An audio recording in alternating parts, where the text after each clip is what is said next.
We the people of इंडियाच्या वतीने doctor Babasaheb Ambedkar यांच्या जयंतीचं औचित्य साधून भारतीय संविधानाच्या संरक्षणासाठी वॉक फॉर कॉन्स्टिट्यूशन या उपक्रमाचं आयोजन करण्यात आलं। या उपक्रमात लेखक, शिक्षक, प्राध्यापक, कलाकार, खेळाडू सहभागी झाले होते। नर्सरी बागेतील राजर्षी शाहू महाराजांच्या स्मृतिस्थळावर महाराजांच्या प्रतिमेला पुष्पहार अर्पण करण्यात आला।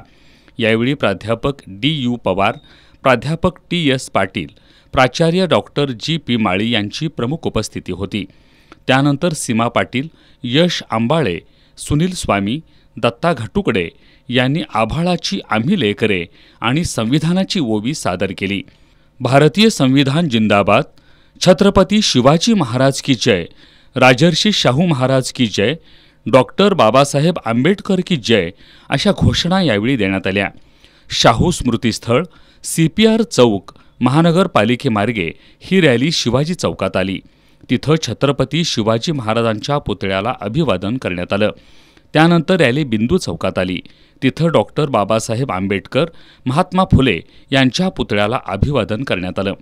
यावेळी बोलताना राज्यशास्त्राचे अभ्यासक डॉक्टर डी.यू. पवार यांनी सत्ताधारी राज्यसत्तेचा दुरुपयोग करत असून भ्रष्टाचाराचा अतिरेक झालाय असं सांगितलं। आम्ही ज्येष्ठ मंडळींनी संविधान वाचवण्यासाठी एक ठिणगी जिवंत ठेवली आहे। आता त्याचा वणवा पेटवण्याचं काम तरुणाला करायचं आहे। देशाचं संविधान धोक्यात आलं असून संविधान वाचवण्यासाठी तरुणांनी पुढे यावं असं आवाहन त्यांनी केलं। यावेळी बोलताना ज्येष्ठ साहित्यिक प्राध्यापक चंद्रकुमार नलगे यांनी संविधानानुसार देशाचा कारभार केला पाहिजे, पण सध्या संविधान धोक्यात येण्याची चिन्ह असून संविधान टिकवण्यासाठी सर्वांनी एकत्र आलं पाहिजे असं सांगितलं। सत्ताधारी राज्यसत्तेचा दुरुपयोग करू लागले असून संविधान धोक्यात आल्याचा आरोप यावेळी करण्यात आला।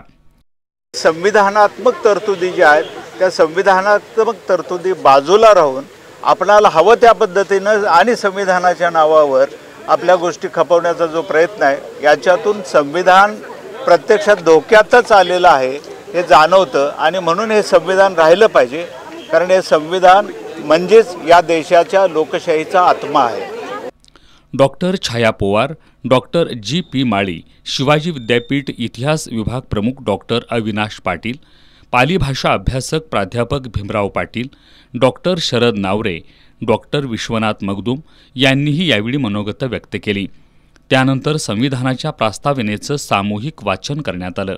यावेळी डॉक्टर रणधीर शिंदे, डॉक्टर रमेश जाधव, प्राचार्य इस्माईल पठाण, दशरथ पारेकर, प्राध्यापक टी.के. सरगर, आर्किटेक्ट जीवन बोडके, सीमा पाटील, अनिल चव्हाण, ॲडव्होकेट गिरीश नाईक, पारस ओसवाल, ऋषिकेश पाटील, सुनील माने, प्रदीप साळोखे, विजय माळगे, उमेश सूर्यवंशी यांच्यासह कार्यकर्ते उपस्थित होते।